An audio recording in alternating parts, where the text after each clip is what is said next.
Et nous assistons à un effondrement prévisible. Hein, c'est l'effondrement d'un parti socialiste qui avait tourné le dos à ses engagements fondateurs, hein, c'est-à-dire la transformation de la société française. La justice sociale s'était tournée vers le néolibéralisme au prétexte de l'Europe. Ça, ce sont des choix très anciens et il serait très injuste d'en faire porter l'exclusive responsabilité à François Hollande, qui n'a fait que gérer finalement les choix qui étaient l'acte unique, c'est-à-dire la dérégulation, la concurrence, la monnaie unique, et puis en politique étrangère, la mise à la remorque de la France des États-Unis, qui a commencé avec la guerre du Golfe. Donc vous nous dites l'effondrement du Parti socialiste, c'est ni le premier ni le dernier. Vous nous dites c'est de leur faute, ils l'ont cherché depuis longtemps. Mais il y a aussi le phénomène Macron, non ?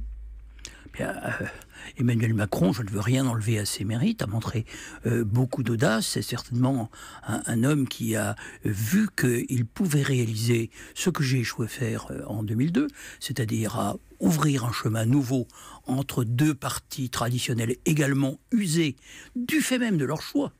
Car la droite n'est pas en tellement meilleur état.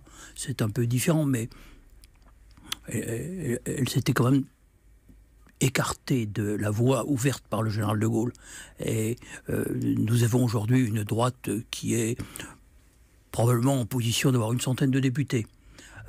Beaucoup plus que le Parti socialiste, qui fera certainement un groupe, mais qui est vraiment en position de faiblesse. Et il faudra beaucoup de temps pour reconstruire, contrairement à ce que croient des esprits un peu rapides, parce que cette défaite est une défaite intellectuelle et morale, si vous m'avez bien compris.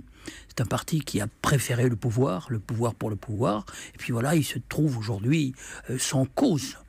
Il faut donc faire une analyse du monde, repenser le monde dans lequel nous vivons, qui n'est plus le même qu'il y a 40 ans, concevoir un projet philosophique, civique, géopolitique, qui permette effectivement de relever la maison, mais ça ne se fera pas rapidement. Et en attendant, il y a aussi pour La République En Marche un devoir de se structurer, car le parti de Emmanuel Macron n'a pas d'histoire, c'est quelque chose qui doit se construire, c'est un rassemblement de gens assez divers. On voit bien qu'il y a un courant libéral européiste, un courant social-démocrate, peut-être un courant républicain civique, qui concevrait l'Europe d'une manière un peu différente, mais c'est quand même le président qui est le maître du jeu, par conséquent c'est lui qui va organiser tout cela.